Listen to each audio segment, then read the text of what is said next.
You are not ready for this. An anti-Zionist Jew versus a pro-Israeli Iranian debate. Talk about an irony. Like, how did we end here? You wanted to debate me because I'm so wrong about everything and I'm so influential, and you wanted to smack it down? It ain't gonna be you, lady. What you're talking about here is a regime whose fundamental motto is death to Israel and death to the United States. Everybody is fully aware that the regime has always been months away from developing nuclear weapons. Just total bullshit. It's hard to breathe, but that's alright. Yo guys, welcome back to Shae Unfiltered. Today we are diving into one of the most ironic debates I've ever seen online. It's between comedian Dave Smith, an anti-Zionist Jew, versus Elica, a pro-Israeli Iranian who unapologetically defends Israel. And the tension was pure fire. Let's roll this clip. Dave, you on 22nd of June, and I've obviously talked to you on the show as well around this period, you posted on X, Donald Trump's now launched an illegal war of aggression against Iran. The risk of an absolute catastrophe is very high and the benefits are non-existent. Worst of all, he did it on behalf of a foreign government against a country who posed no threat to us. Now, as things stand, it looks increasingly like Trump brought all this to an end with targeting 3 nuclear strikes with the B-2 bunker buster bombs. We don't know the scale of the damage, but even the Iranians are saying significant. And the war appears to be now at a ceasefire stage after 12 days, which is being kept in hell, which I'm astonished by. Trump has no desire, he's made it clear, to put any boots on the ground or to affect any America-driven regime change. I think he was misinterpreted when he first talked about that. I think he meant an organic regime change possibly happening a la Syria in December, but we don't know. But that was my take on what he said. But he certainly clarified that now, as he doesn't want Americans to force it. What is actually wrong with what has happened and unfurled here? I mean, given what the Atomic Agency report made clear, that the Iranians have been enriching uranium from a safe civilian usage of 3.5–4% to 60% in rapid time. And they were hiding information, they were obfuscating, they weren't allowing proper, full, transparent inspections and so on. You know, is there really anything ideological here on putting aside Gaza, putting aside everything else, purely on the apparently imminent threat? By imminent, I mean in the next few months, that the Iranians would have had an ability to weaponize their uranium quite quickly to 90% and potentially create up to 10 nuclear bombs, having assured the world they wouldn't do that. They are supporting and promoting every terror group going from Hezbollah to the Houthis to Hamas to destroy Israel. If you're Israel, why would you not preemptively strike? And if you're the United States and you've got the leaders of the Iranian regime saying death to America and encouraging that chant, why would you also not want to neutralize the nuclear sites? Well, let me start by saying that I really am just absolutely thrilled that, number one, that the Iranians gave that warning and that their response was kind of like one of those Iranian responses where we want to seem tough, but we sure do want to make sure we don't kill any Americans that could get us destroyed. And I'm thrilled that Donald Trump took that off-ramp and immediately started pushing a ceasefire. I mean, who knows what's going to happen, but thank God that he did that, because, and I think all sane people around the world should be thankful that he took that off-ramp and this didn't lead to a catastrophe. But no, I mean, I think that I think essentially your question is all flawed. I mean, even in the IAEA report that you're referring to, they also reiterated that Iran doesn't have a nuclear bomb and that they have not made the decision to start pursuing one. And so there was no imminent threat. Listen, even Benjamin Netanyahu, in his interview with Brett Baer, who always, Piers, as you know, has a long history of just making up how long the Iranians are to developing a nuke, even he said maybe a year, 13 months. But the point is that in order for them to do that, they would have had to kick the inspectors out. And then it would have taken them at least a matter of years to develop a nuclear bomb if they had made the political decision to start seeking one, and then it would have taken them a while to figure out. Do you think they should have one? My point. Do you think Iran should have a nuclear bomb? No, I don't think anybody should have nuclear weapons. Right, but do you think in particular Iran should have one, given how much it supports terrorist groups? Well, I will answer that question. Let me just say the point I was making there is just that there was no imminent threat. We had more than enough time to do what the American legal system requires in this situation, which is that you bring it to Congress so that... He said, we had no imminent threat. I know you heard it, but I just needed to reiterate that. There was no imminent threat. So there was no need for the preemptive strike. Okay. And I was making there is just that there was no imminent threat. We had more than enough time to do what the American legal system requires in this situation, which is that you bring it to Congress so that the people theoretically can have a debate through their representatives. But actually, and a declaration as you know, of war David, can be launched. I saw AOC making that argument, and I replied to her, almost every military strike ordered by an American president this century has been done without prior congressional approval. Yeah, but what type of argument is that, Pierce? Every war since World War II has been fought undeclared. That doesn't mean it's the proper legal But the argument is that system. if you go for congressional approval, inevitably it will leak out, and you lose the element of surprise. Yeah, okay, but then the argument also is that the Constitution is the supreme law of the land, and the founders very intentionally placed war-making power in the Congress because they didn't want it to be, they didn't want the president to have the war-making powers of a king. Now, yeah, but listen, it does commander-in-chief can make military strikes as well. It just can't declare war. Yeah, well, there's some debate about that amongst constitutional scholars, but yes, but that refers to like an imminent threat, which by all accounts this wasn't. Now, listen, I don't want Iran to get a nuclear weapon. I think that everything that U.S. but basically all of U.S. and Israeli foreign policy seems to have been geared around incentivizing them to make one for about as long as I've been alive, which I think is very counterproductive. But I will say that I think there is a couple thoughts here that I think people should really consider. And number one, that I don't, you know, I still think that Donald Trump, as great as it is that he walked us back from this, I think it was totally reckless and wrong for him to launch it to begin with. But think about this. The whole foundational claim for the Hawks' justification about Iran getting a nuke here, because obviously lots of really, really bad people have had nuclear weapons in the history of the world, and that's not a good thing, but like Joseph Stalin and Mao Zedong and like, you know, today, current Vladimir Putin, China, I mean, there's lots of really bad regimes that have nuclear weapons. It's almost never been on the table among serious people that we ought to launch a war of aggression and choice because a regime. But the claim here is that Iran is so crazy. There are these religious fundamentalists, and self-preservation simply isn't a motivating factor for them, and therefore they can't be allowed to get it. However, oh my God. Okay, I do not know where he gets his information from, but he makes me laugh. But the claim here is that Iran is so crazy. There are these religious fundamentalists, and self-preservation simply isn't a motivating factor for them, and therefore they can't be allowed to get it. But you wouldn't dispute that. You wouldn't dispute though the central argument that Israel has about it, which is that Iran has been the main sponsor for Hamas, the Houthis and Hezbollah for a number of years, all of whom are terror groups wedded to eliminating Israel. You wouldn't dispute that? I don't dispute that they have supported those groups, and I don't dispute that that's the Israeli claim. So isn't that right there the existential threat to Israel?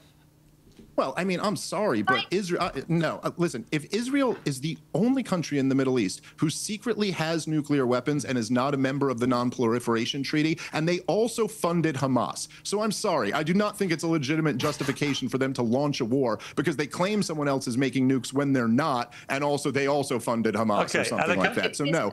Can I respond to this now? Can I respond to this now? First of all, this claim that there's no evidence that the regime is making nukes is totally false. It's totally false. We know that they've enriched to 60%, which means they're 90% of the way there. There's no reason to have anything above 3 to 5% for civilian use. Everybody understands that 60%, the only purpose of it is for nuclear weapons. Now, for a long time, the US and the Western world have been trying to delay the breakout time. That was the whole point of the JCPOA and all of these other deals, was that we know that they're months away, right? That's why you keep saying, oh, they've been months away for years, right? But they've been trying to extend the breakout time from months away to at least a year away for the past 10 to 15 years. So actually, everybody is fully aware that the regime has always been months away from developing nuclear weapons. Now, second of all, again, it's making these moral equivalencies between the United States or different countries or Israel or whoever having nuclear capabilities. What you're talking about here is a regime whose fundamental motto, its entire basis of existence, is death to Israel and death to the United States. That is what it stands for. That is what its leaders chant on a daily basis. That is what school children have to chant in the playground before they start school every day. Death to America, death to Israel. Every day, their strategy is how do we destroy the United States and how do we destroy Israel?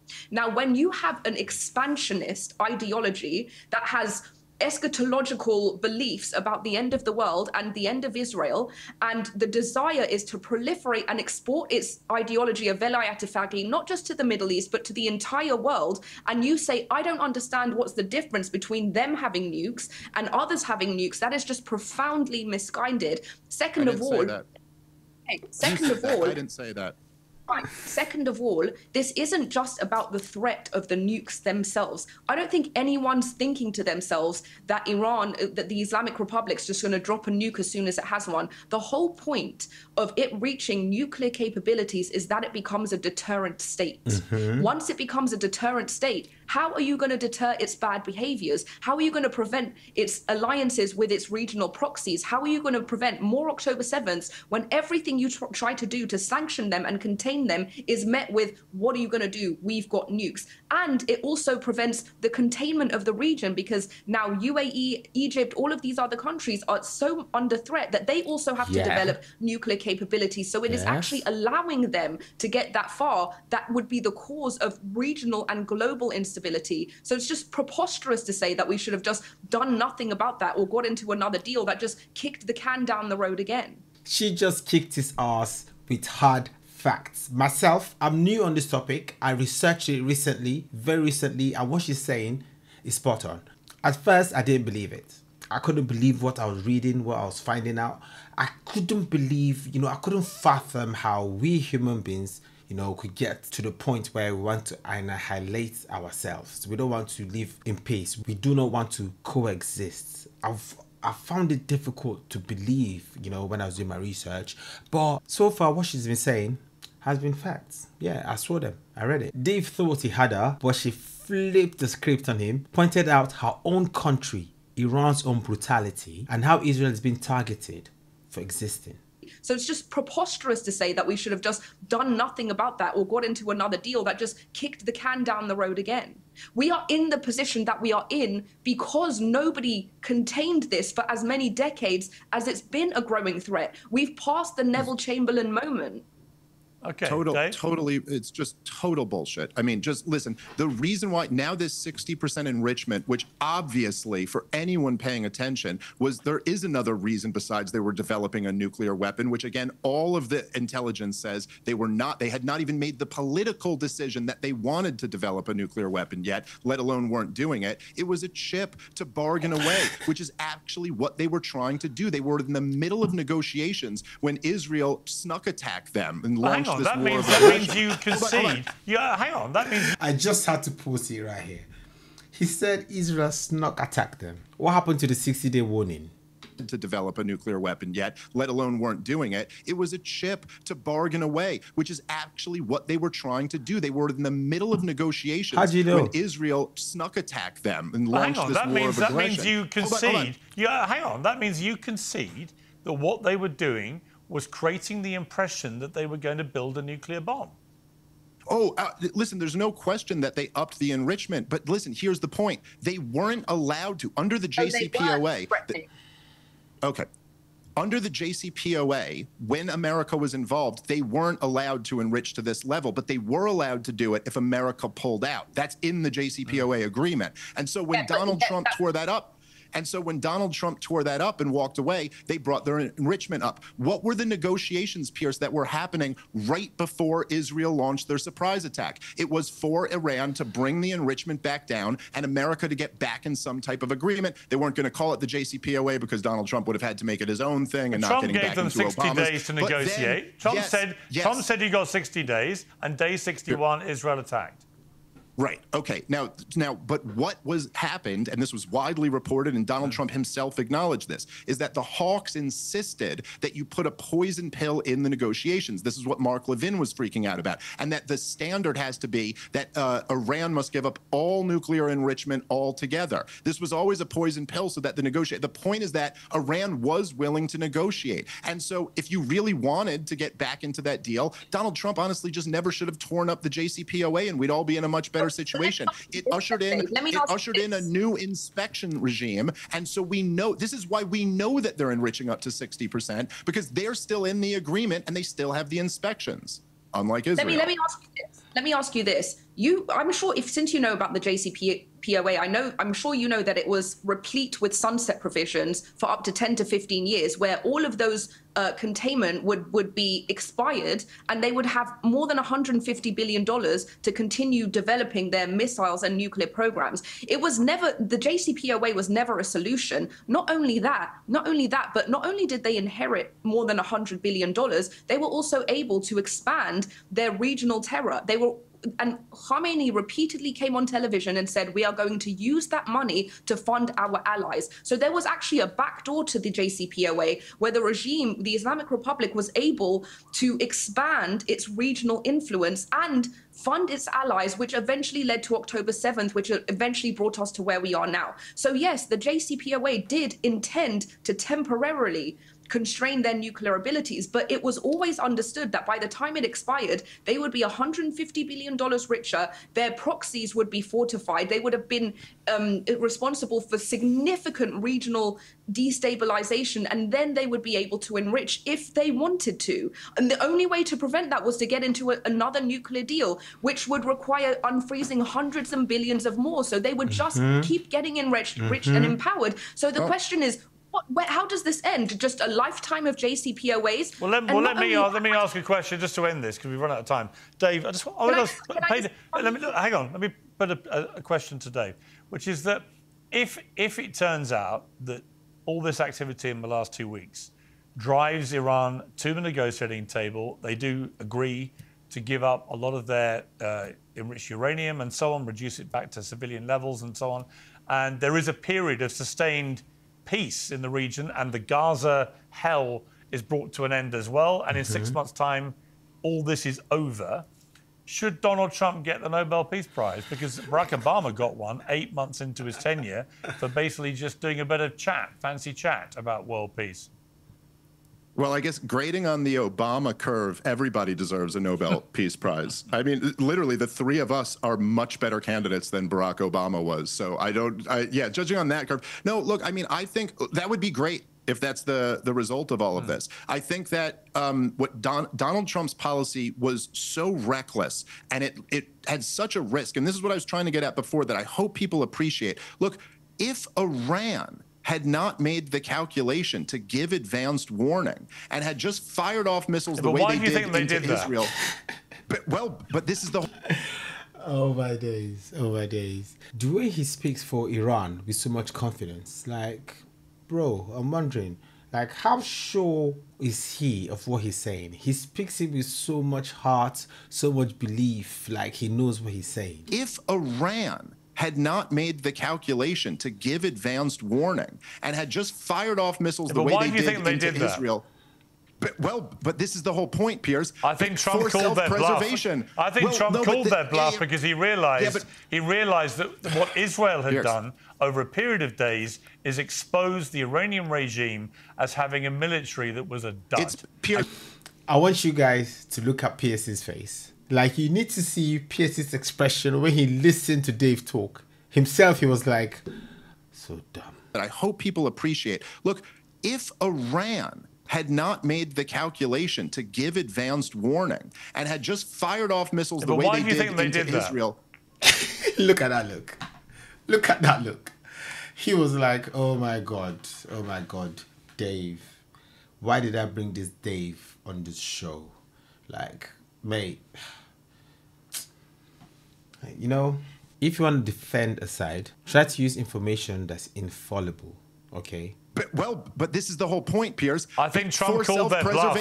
I think Trump called their bluff because he realized that what Israel had done over a period of days is expose the Iranian regime as having a military that was a dud. Piers, couldn't because even they deal don't with want what it. Israel was flying at them. They don't want to be destroyed. They would rather rule than be destroyed. Exactly.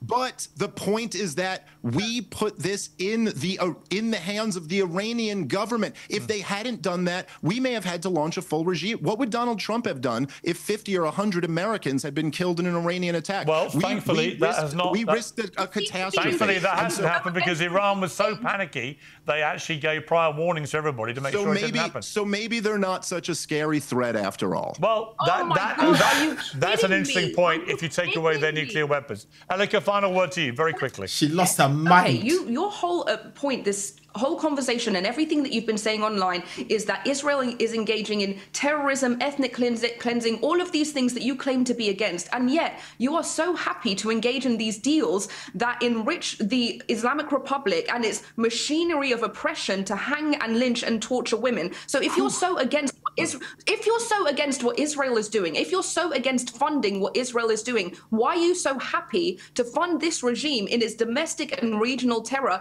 by the same means of empowering them with money through the diplomatic? I know, it's crazy. It's almost like I'm opposing war across the board. You're opposing war by actually supporting wars. Why would that be? So you're opposing war, like by first of all instigating more war down the road. Okay, that's the Neville Chamberlain moment. Just asserting that it's nonsense. Second of all, you are a prediction of the future is not a fact. Please, you are happy for Iranians to be slaughtered, raped, killed, and hanged. So long as in your fantasy world you're opposing war, but you're not okay with it in Gaza. But you're not okay with it in Gaza. You're an idiot. Maybe you got a friend who's better. Okay. Everyone's better than your stupidity. You are the most demoralized, brain-rotted idiot alive. Thank you. All right, take a deep breath. Thank you both very much indeed. It was almost hard listening to Dave Smith. You know, I know his heart is in a good place. So be in a good place in the sense that he wants peace, he wants de-escalation, okay. But I still think he lives in cuckoo land, and I think he needs more research. His research is not extensive enough. There are quite a few things that we already knew. I already knew even before coming to this country. We already knew about it even while I was still in Nigeria when I was still a kid. We knew about what's going on in the Middle East. We've heard about, you know, some funny things, but we're like, well, the Middle East is just right over there. It's not going to affect us in Africa. You know what I mean? But I was a child, I didn't know much. But there's some information that's out there for everyone. Just a little Google search and you find it. But Dave, being someone using his platform to talk about the Middle East, one would assume that he would have extensive knowledge. At some point, even Piers Morgan was wondering where Dave was thinking from. Was he thinking from his backside? Because some things he was saying was just, you know, preposterous. Some things just didn't make sense. Like he was speaking as if he was speaking to children. Or does he think this is a comedy show? This is not comedy. You know, this is a matter of life or death. I mean, yes, you're supporting a side, but don't lie. Don't try to hide the truth. Just say the truth as it is. That's all. No one is telling you don't support Iran if you're supporting Iran, but they'll tell you, so you're supporting Iran, but you know what Iran do? This is what they do. And then if you say support Israel, people tell you support Israel, this is what Israel does. All right. But the thing is, bring out facts and say what Israel does with facts, not just stating them. Let's see the facts. And when Iran does stuff, yeah, bring out the facts as well. Easy. Search online. Information is on our fingertips these days. And Elica, after watching her, to be honest, all the things she said here, I found them online when I was doing a little bit of research. Okay, I was checking out what was going on.